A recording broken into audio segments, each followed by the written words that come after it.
It's time to wake to sleep with Sleep Science Today, where we learn to sleep well with your host, Andrew Colsky on UK Health Radio.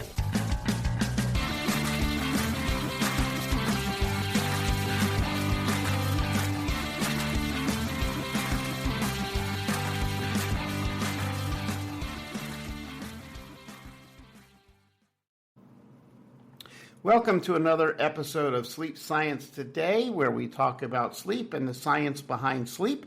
I'm your host, Andrew Colsky, and today we're going to be talking about sleep as relates to high performers. And when I say high performers, I mean high performers of all types.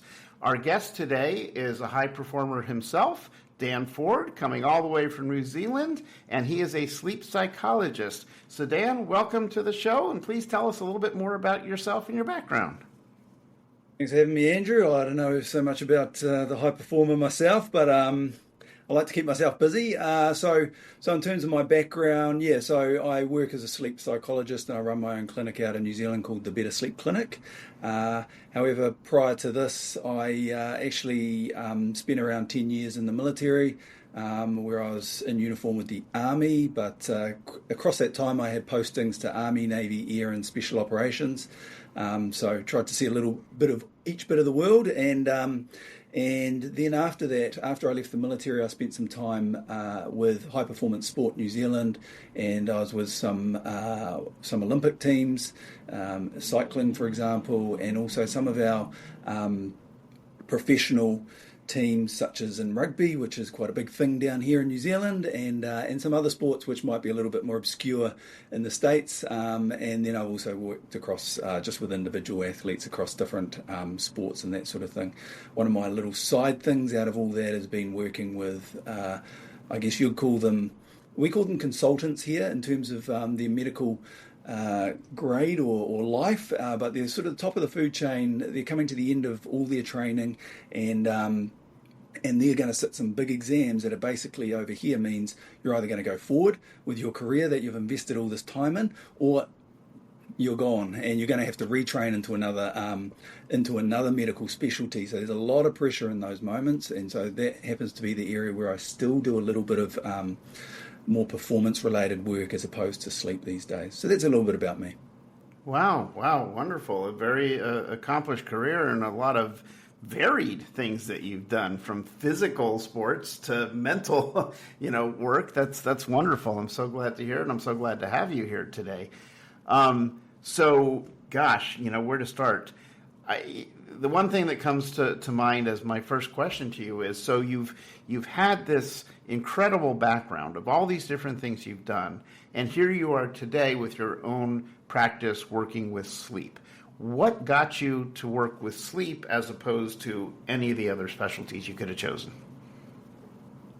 Yeah, well, I guess the thing was that way back in the day when I started doing my studies in psychology, as I moved into my postgrad sort of master's level, I focused in on what we call behavioural psychology. So it's one of the branches of psychology, but it just so happens that that's where behavioural sleep medicine or the sleep psychology comes from. The interventions and that sort of thing, particularly with paediatrics, come out of very behavioural, and then off the back of that, the adult interventions have been developed from behavioural psychology as well. So that's what I was exposed to when I was coming through, and then I pretty much, and so my lecturers gave me some projects in that area, especially around paediatric sleep. So I was familiar with sleep, but then I sort of went away and did other things for around 15 to 20 years before, towards the end of my career in the military, I was asked to do some stuff around sleep with the unit that I was with, and after that, once I left, I thought I'd just go and do some sort of standard clinical psychology type work and see sort of all comers with different conditions. But then I got a phone call from the doctor from my old unit who said, "Hey, I've got this person with a sleep problem. Do you know anyone I can refer them to? Does anyone do this kind of stuff?" And I just sort of, dipped my toes back into sleep. So I was kind of like, well, to be honest, I don't, because there actually isn't really many people around in New Zealand doing that stuff. And so So yeah, I said, well, send them to me, and that's the point where I realised, actually, I really enjoy this. It's something that I could specialise in. There's no one else sort of in this area, and I've always sort of thought about doing the stuff that you're really passionate about, and so it just sort of made sense to narrow my focus down into this area. And then it also simplifies my life, because everyone I see has a sleep condition before we have to get into all the other conditions they may have, and that's a really common thing, right? You're going to have physical health issues and also very commonly mental health issues when someone's got a sleep disorder. So all that stuff comes out the back, but I always like to have people come through the sleep door, and that just keeps my sort of me and my focus. Mm-hmm. Wow. So, because this show is broadcast all over the world, actually, we've got 54 different English-speaking countries that listen. One of the things that I do when I talk with different guests is I try to learn about how sleep and sleep doctors and sleep medicine is in their country. So some of the things that we've talked about on prior shows would be in the U.S., for example, when someone goes for their medical degree, their psychology degree, their master's level counseling degree, they don't really get taught much, if anything at all, about sleep. And when a patient goes to a primary care physician for a checkup or a problem, in the U.S., it's rare for a doctor to ask about their sleep.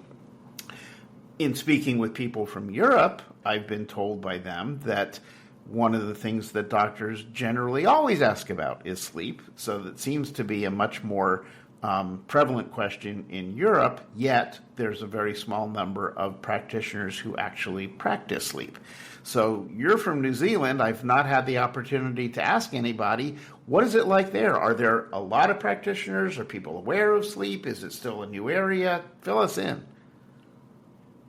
So in New Zealand, there is not a lot of people that specialise in sleep. I can count them probably on one hand, and including myself. So it's pretty sparse in terms of, because as you note, people expect that their doctors probably had a lot of training, but there's been some really good studies done where they've actually found that, on average, people get maybe 1 hour in their entire medical career focused on sleep, and the rest of it is just picked up throughout different specialties. So New Zealand's, some of the universities are slightly different, because I'm aware that one of them they get maybe 2 hours, so it's just not, there's just a real dearth of people with that expertise. So much the same, and I've never been asked anything about my sleep going to my general practitioner. So yeah, it's just not really that well understood. In fact, I've done training for our general practitioners to help them understand things like insomnia and that sort of thing. Right. Wow. Would you say, is it something that appears to be becoming a little bit more well known? Like in the U.S., it's becoming slowly more well known.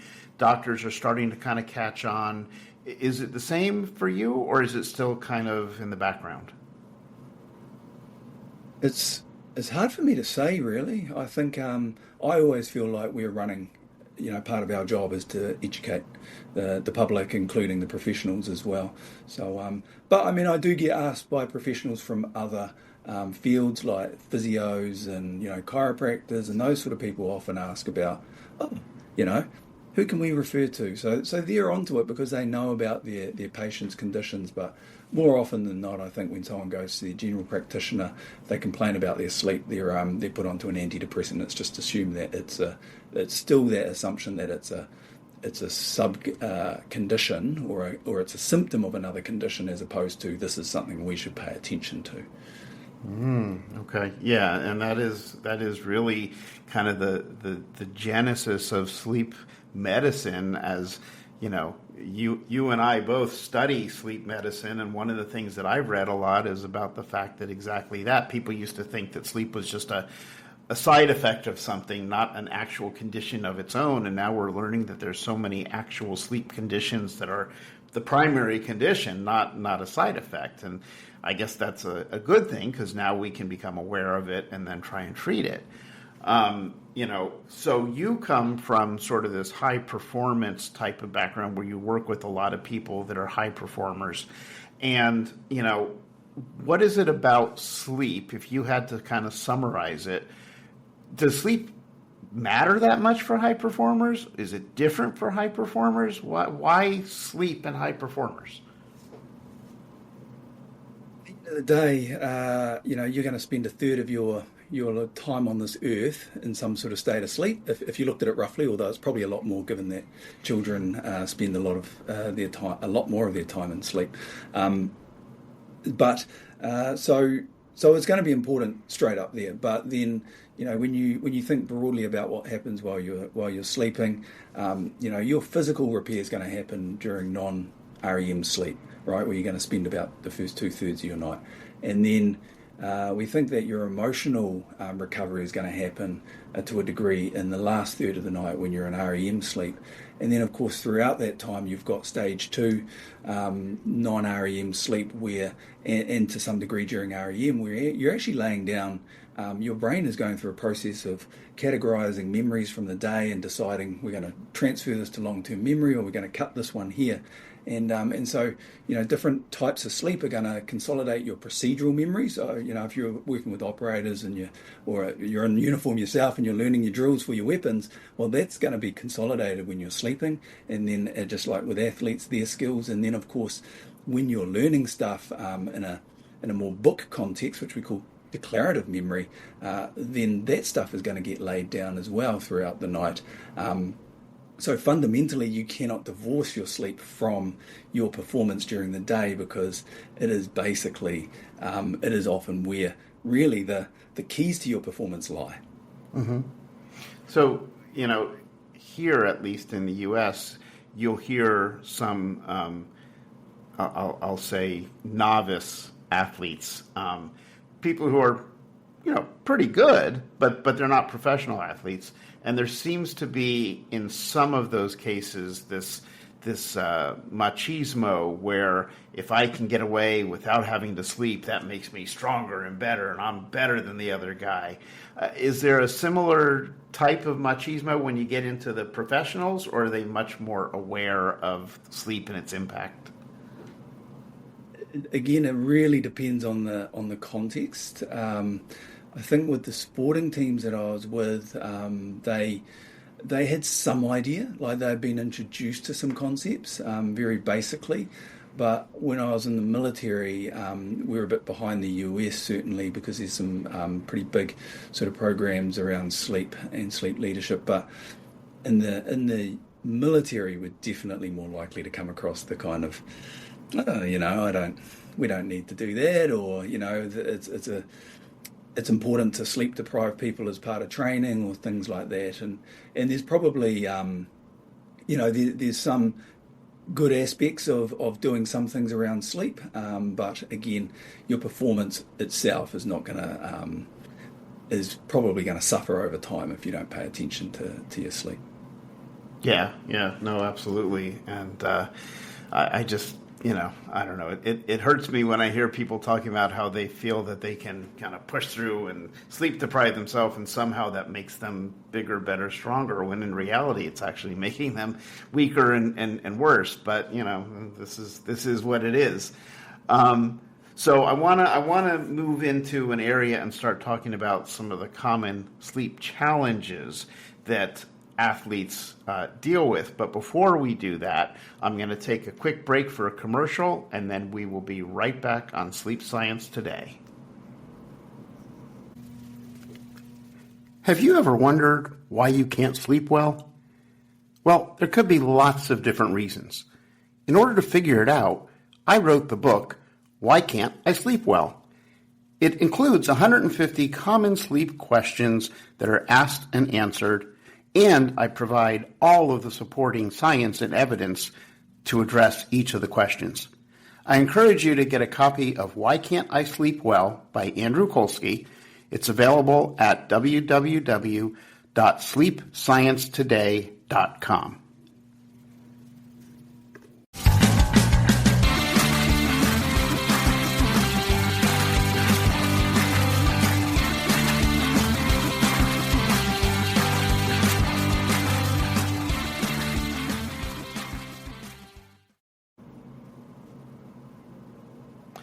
Okay, we are back on Sleep Science Today. I'm your host, Andrew Colsky. We're talking with Dan Ford, all the way from New Zealand. Dan is a sleep psychologist, and he works a lot with high performers. So before the break, I said, we want to talk about some common sleep challenges faced by elite athletes. And because you've done it yourself, and you are and have been an elite athlete, what types of things do athletes run into in terms of sleep issues that, become more important for their careers? I haven't been an elite athlete myself. I just worked in those contexts, but certainly with the elite, I think with the elite athletes, and we'll sort of probably differentiate from the military context and that sort of stuff as well. But I think the really big one, if you spend any time talking about sleep with an athlete, it's going to come up, which is how do I sleep the night before a big event? Because that is going to be one of the common experiences that people have, is struggling to sleep before those big matches and that sort of thing. So there's definitely going to be one. And I think there was a study done out of Aussie, so Australia, showing about sort of 60%, and then one in Germany, about 80% of athletes at the top levels had said, I've struggled with my sleep before these big events. So that's kind of a one-off thing. They might not have any struggles anywhere else, but that's definitely going to be a thing. And then as you start to work with these teams, you start to notice these little things like, well, first of all, they're going to be sleeping in all different places. So when I was working with the cycling team, even when they weren't at the Olympics, they're going to the World Champs, but they might be with a professional team. So they might be based out of France, but the World Champs, so they're doing their day sort of job, professional stuff there. But then they have to, so they're away from home for a start, sleeping in a hotel perhaps, or some sort of team camp environment. But then they're going to go for maybe a national camp with the national team, and then they might go to a World Cup event, which is in another country. So they're crossing back and forth all the time. So at the minimum, they're sleeping in a lot of different places, which can raise issues for people. And then the other thing is you might be crossing time zones as well. So then you start to get circadian rhythm type disruptions when you're crossing a lot of time zones. So that's something you're going to notice. And then, of course, you've got things like they might travel to somewhere like altitude. So when the New Zealand rugby teams go to, go play in South Africa, they go to places like Cape Town, which are at altitude.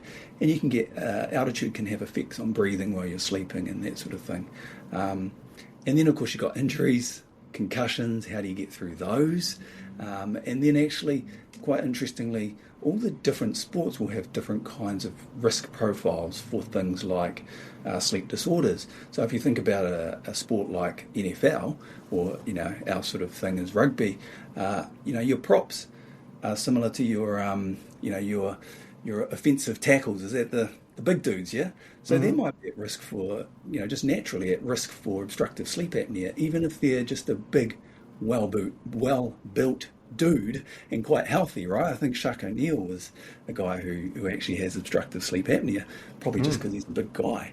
He's not necessarily overweight and stuff, yeah. And then you've got, and so the different sports all have different profiles and risks sort of profiles for different things. And also when you're working in sport, you may also get down to the people in their teens, right? So those sort of prodigies. And then suddenly you get from the coaches, they're saying, this guy or this girl, really great athlete, they're 19 years old and they've made our top team, cannot make the practices at 6 a.m., and then you're sort of starting to think about body clock and that sort of thing and those different challenges that come up across the lifespan. So actually they're kind of doing shift work as well if they've got these early starts for training or particularly late starts for training as well. So there's all these sort of variables and things that pose little challenges for athletes around their sleep. Right. Wow. That was a long list of a lot of things, and some of them I thought about, and many of them I haven't thought about. And the one that strikes me is when you're talking about the teens and having to wake up super early to do their practices. A big thing here in the U.S. right now is our school start times. because teens naturally need more sleep. They naturally wake later, and our schools start, in some cases, what some people feel is too early. So by the time they get to school, they're exhausted, they're not well rested, they're not able to focus, and it actually harms their education. But when you got an athlete who's got to be up before school, even to go and what do you do with them? How do you help them? Well, I guess it's similar to what you would do for other interventions. For if you just had a teenager come in with say a delayed sleep phase disorder, which is a circadian rhythm condition. So you're starting to think about, okay, well, what can we do to improve this? But then you might also have to think about, well, maybe we should treat this more like a shift worker, because they don't have to get up at that time every day of the week. They only have to get up for, these couple of days for these trainings. So it can become quite complicated. But the other thing, maybe just go to the coach and inform the coach and let the coach have some sort of idea that they're not struggling, they're not turning up late because they're, because of some moral failing. They actually have a different sort of, biological profile that makes it a lot harder for them to make this time compared to the other athletes. Wow. So, yeah. Do you find that the coaches and the other people sort of surrounding the athletes, do you feel that they understand when spoken with about sleep issues and the importance of sleep for athletes? My experience, not so much. If I happen to be giving a talk on sleep, probably the people that aren't there often are the coaches. And that's the thing as well, because often the coaches are ex-players. Mm-hmm. So they don't necessarily, so they've come through a system, and then they sort of have their ideas about how things should be. So, because I did that in my day, sort of thing. So often they're not paying attention to those sort of things because they didn't pay attention to them when they were an athlete. So often the current generation, is much more well versed in this stuff, and the coaches are getting pulled along into this. One of the teams I worked with, the coach had insomnia. The doc said, "I think the coach should come and see you." But did the coach come and see me? No. So that's the thing. You got these funny sort of dynamics, and so it's just one of those things. Yeah. Wow. Well, let's compare and contrast that to military. Now, military, obviously, I can imagine it's important to be able to deal with what comes your way, and sometimes you're not going to be able to sleep for obvious reasons. You've got other things that are a little bit more important at the time. But at the same time, at some point, it's important to get sleep so that you can be refreshed and able to function.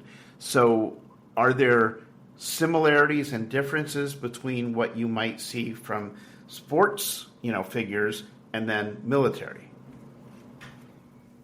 Yeah, so I think there's a lot of similarities, but you've hit on the big difference with the military, which is that it's kind of on steroids in terms of the challenges, right? Because you might be on a, when you're with the special ops guys, they're on a notice to move, so you could be mowing your lawn, and then 2 hours later you're dropping off your bags at the airport, and the next day you're in Syria.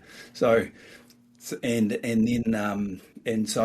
very fast turnarounds like that. Whereas if a sports team, like a national team, especially if they land in another country, they're going to have planned it so that they can get there, adjust to the time zone and stuff like that before they have to go and do their job. But the operator will have to basically turn up the moment they get off the plane and be expected to start performing. And then, of course, all those different locations. The great one was where guys that were deployed overseas, and their room, as they came off the night shift, their room was the wall between them and the gym, and so they are trying to sleep, and the gym is the biggest, because there's nothing else in that location except the gym, and band. So everyone's going to the gym in any off time they get, and these guys are trying to sleep at that time. So so then you have to sort of start to think about, well, maybe there's just things they need to take with them. Is it earplugs or whatever, to be able to do that? So there's all those sort of challenges. But then you've got some extra ones, right? Because as you go through your career, then you get exposed to more stuff, and so then you've got the things like PTSD coming into play, and people don't always realise that. So I'll be thinking about that with the more experienced operators as opposed to the newbies, especially in a context like New Zealand where you don't see as much sort of action when you're in the big army. But so the what people don't always realise is that with something like PTSD, because it's kind of like a systemic condition, you can see things that you wouldn't expect to see with a young guy or a younger person, such as REM behaviour disorder. Right, so people lose the paralysis that they have during REM sleep and start thrashing about and punching people and all this sort of stuff.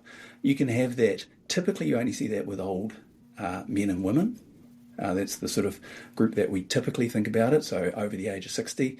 But you can actually see it in younger people who have post-traumatic stress and these sorts of things. So then these sort of sleep problems come up as well. And then, and it just depends on where someone is at in their career. A funny story, when you come into the military, into the special operations, you go into training for a sort of a good couple of years to get up to speed with all the different skill sets and that. And I did some testing around sleep with these guys, and they all had really, really terrible scores on the Pittsburgh Sleep Quality Index. I thought, this is really weird. These guys are just under training. Why is he so bad? And then eventually someone said to me, oh, you know what it is? Because we're all kind of quite new to the environment, and we just we do everything that the physical training instructors will tell us to. And they said, you've got to hydrate a lot. So we've all been drinking all this water all day, and all of us are getting up all night to go to the toilet, and this guy's slamming the door, and then someone else is slamming the door, and so all of their sleep quality is destroyed by them all sort of drinking too much liquid and having to go to the loo, and because they're in a sort of at a communal sleeping environment. So each other up and that. So I thought that was quite funny. I thought there was something really serious going on here, but yeah. Well, I love that story only because when we talk about the concept of behavioral sleep medicine, and we deal with people with insomnia, and we deal with people with nightmares and other types of things, it's so important to do exactly what you just described there, is to understand their environment, to not just assume, oh, it's insomnia, so we apply this treatment to it, but to really understand the bigger picture. What else is going on? What's leading to this? What might be impacting it? What might be preventing you from benefiting from treatment? And so often that's just kind of looked over, and we make the assumption, insomnia, we apply this technique, move forward. And that's not the way it is at all in behavioral sleep medicine. Wow. I love that. That's an excellent story. I want to move on and talk a little bit about comparing medical professionals now to what we've talked about. But before we do that, I'm going to take another commercial break, and we'll come back and talk about medical professionals. So stick with us here on Sleep Science Today. Have you ever wondered why you can't sleep well?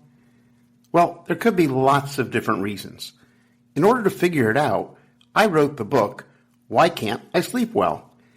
It includes 150 common sleep questions that are asked and answered, and I provide all of the supporting science and evidence to address each of the questions. I encourage you to get a copy of Why Can't I Sleep Well by Andrew Colsky. It's available at www.sleepsciencetoday.com.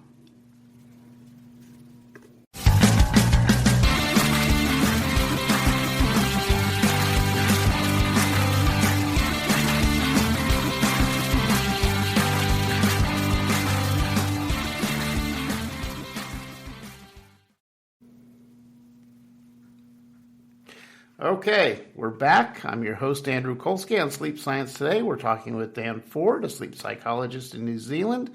And now we have a question that I've always been curious about. In the U.S. anyway, and I'm going to ask you whether this is the same in New Zealand or not. In the U.S., I know that when people study for their medical doctor type of degree, they end up doing a residency, and they do shifts overnight in the hospital, and they are expected to be up for very lengthy periods of time. And I never understood why, and quite honestly, I still don't understand why. I would think that that would be dangerous to have a very sleepy doctor working with very sick patients because of the propensity for mistakes that could happen. So my questions to you are, number one, does New Zealand do it the same way? Number two, if they do you have any idea why? And number three, do you have any comments about just dealing how the medical professionals themselves can deal with sleep issues and what sleep issues they see? The answer to the first question is that it is the same here. Yes, they're going to do long hours and shifts, and so changing shifts all the time and that sort of thing. The answer to the second question is I have no idea. Well, and I've forgotten the third question already. But I think the part of what I've seen is I think it's a little bit of a mentality as well that there is kind of, when I have moved through these different organisations with the elite performers, there is a sort of thing of, we are elite performers. And the doctors to some degree are like that too, and so there's this idea that we can do this, because we're more capable than other people and that sort of thing. So there's a bit of that comes through from some, and so I think that can drive some of that as well. But it is probably the worst situation is when you're doing long, 10, 12-hour shifts, and then you are doing them with a rotating schedule as well. So, terrible for your health, which is ironic because they are our health practitioners. Right. And I guess that kind of gets into one of the things you were talking about before, comparing like the teen athletes to sort of this shift work concept. So my third question to you was about comparing and contrasting what medical professionals have to deal with to military, to elite athletes. Are there unique challenges and things for medical professionals, and have you worked with them, and what types of issues have you worked with? Yeah, so I think the big difference with them, of course, compared to all the others, is that they're in that sort of stable location, if you like. They're not sort of moving around all over the place typically, but then they are on this rotating schedule all the time, and doing really long hours and quite an demanding job too. So you do see what we call shift work disorder. That's quite prevalent, and so either trouble sleeping in your designated sleep time, trouble staying awake when you're supposed to be working, or a combination of the two. And so that's a really big one. And then in terms of the performance stuff that they have is, people don't always realize, well, over here, at the end of, as you go through your training, eventually you're progressing kind of like a rank structure. That's how I sort of think about it because from the military background. But at the top rank, you're a consultant. I forget what it's called in the US, but something similar. But basically, you have to pass an exam here, and if you fail that, you fail out of your exams. You get a number of tries, but if you fail, basically you're yanked. You can't progress, or stay in that particular specialty. You have to go somewhere else. So I was working with someone who they'd been, I think they started in neurology. Then they were in, I think it was general surgery, and they were struggling there. And so it was really, the pressure was coming on, right? Because what are they going to do then? But also, one of the differences too then will also be that they're at a different life stage. They're typically in their, at least their mid-30s, and if they're getting later into the, then they've got the kids and all that sort of stuff that they're trying to juggle around not only this job, but also all the study and stuff like that. So the pressure really piles in on them. And that's a written and an oral exam as well. Wow. I mean, that my frame of reference is law school, because having gone to law school, our entire grade was based on one final exam in each class. You didn't have quizzes, you didn't have any other grades to draw from.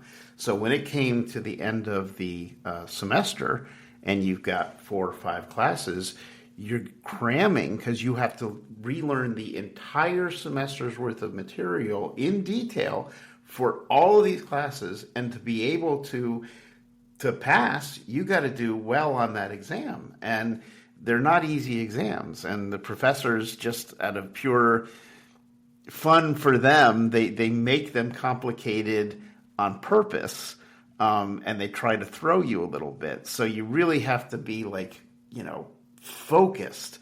And you talk about sleep and preparation. I'll never forget. I graduated law school, and when we finish law school, you have to go take a bar exam.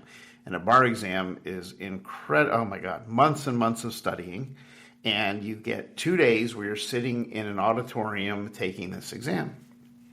So I went to the bar exam. My first night, I got a hotel close to the convention center. And I figured, great, I can just walk across the street. I'll be set. I'm good. I go to bed. I wake up in the morning to get prepared for going off to my first day of the exam. And I go to turn on the shower, and all I get is this brown, rusty, cold water. Their pipes or something had broken the night before. I couldn't even take a shower. I like a nice warm shower in the morning to wake up. Couldn't do it. I had to go in and take my exam the whole day. I'll never forget that. It was miserable. Well, I've only seen it with the exam performers, but they will have panic attacks. I've had people that just have a panic attack every time they sit down to study. Just boom. It gets that, they get that worked up. Yeah. But anyway. Because everything is writing on it. It's not like you don't get a second chance. Yeah. Wow. Yeah.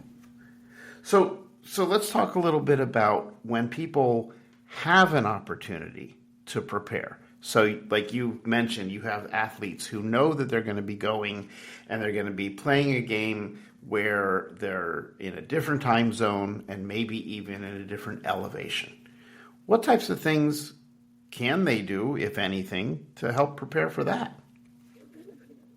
Well, you asked me the hard one, because there's not a lot of good, really good interventions that, you can't say hand on heart, this one's going to sort of do the trick.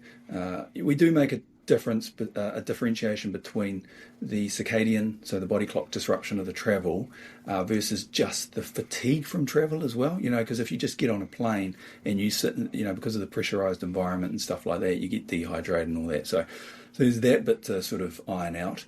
And some of the strategies can be things like thinking about, there's been some evidence that if you shift your meal timings prior to going to the new location, so you start eating on that schedule, then you can adapt a little bit faster, because one of the things that feeds back to your, there's a few things that feed back to that master clock in the brain, apart from bright light, which everyone sort of knows about, but there's actually the timing of your meals, and the timing of your exercise, and just your daily rhythm and routine as well. But so shifting the meals a little bit earlier can be helpful. And of course, you've got all those good tips on travel, like keep hydrated. Probably don't eat the airplane food. Eat something fresh and healthy if you can.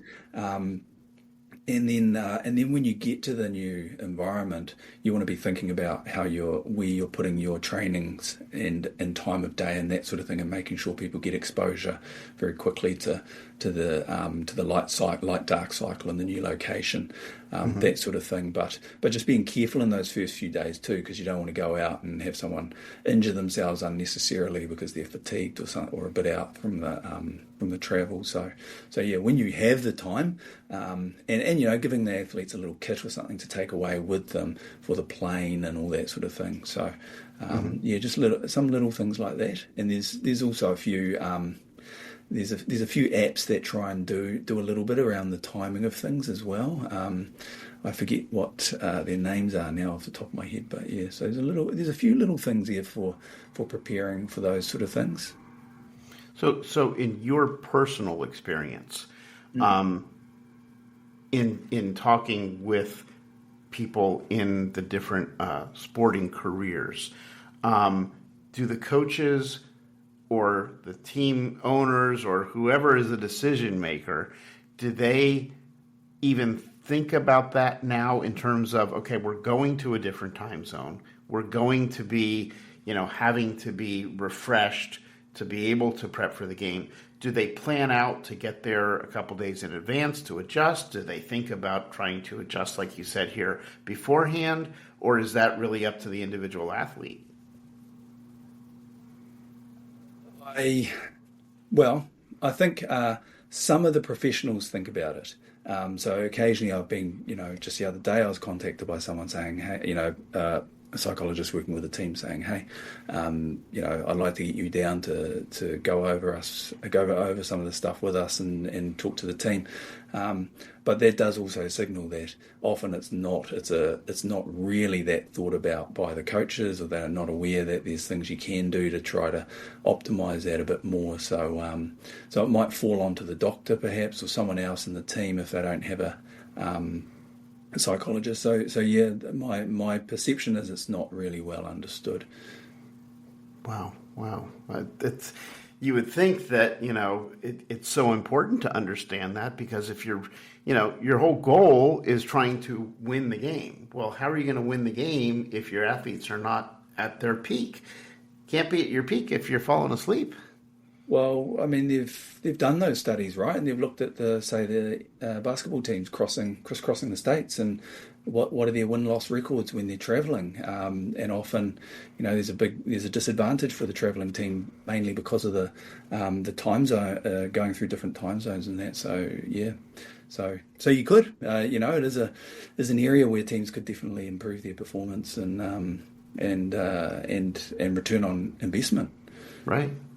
Wow. Okay. Well, we're just about out of time, so I want to ask you, because we're talking about high performers here, and we're talking about everything from military to professionals to athletes to anyone who's, high performer. And it could be someone who's not in one of those jobs, who's just a high performing person. Do you have any tips that you think would be most important for them to think about when it comes to starting to think about sleep and its relation to high performers? Yeah, I think, we've touched on the importance of it, but there was one thing that I touched on before, which we haven't really talked about, which is that what do you do the night before that big event and you can't sleep, right? Because that's something that probably everyone's going to experience sometime in their life. And so one of the key things that I talk to athletes about is that, if you can't sleep, you can't force it, right? Because it's a natural process, just like sitting down at dinner, you either feel hungry or you don't. And if the stress activation is there, you may not be as sleepy. So the first thing is, the night before, it's probably not that great a good idea to go to bed early to try to get a bit more extra sleep in, because it'll make it even harder. And so it's about listening to your body. And if you can't sleep, don't get worked up, right? Because at the end of the day, the very stress, that stress activation that's keeping them awake, when you ask people, well, what do you think the chances are, if you didn't sleep that well tonight, what's the chances that you walk into the stadium tomorrow and at kickoff, suddenly you're like, right, I need to take a nap, right? They're saying, oh, there's no chance, my stress system's activated, I'm ready to go. And I say, exactly, right? So don't stress about it. Because the worst thing that you can do is spend 4 or 5 hours struggling to get to sleep, getting upset about the whole situation. The next day, that will show up in your performance because you'll be fatigued and stuff like that. But if you just accept, hey, look, it's okay, my body will help me out tomorrow, and I'll just do some stuff that is important to me. If it's go over the game a bit more because that's important to you, or if it's just do some other health types, look after yourself in some other way, and chill out a bit because that's important to you, then do that stuff. But don't try to force your sleep, because it'll just make the situation worse.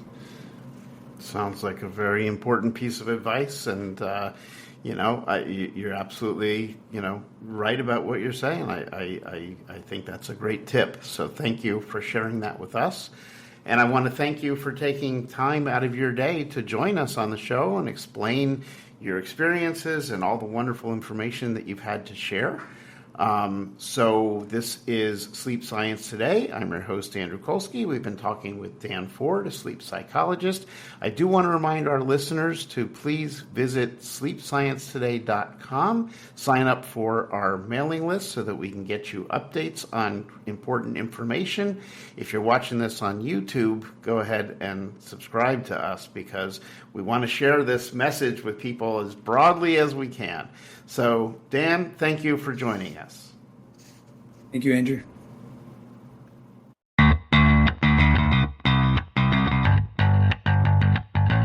Thank you for listening to Sleep Science Today and learning how to sleep better with your host, Andrew Colsky, on UK Health Radio.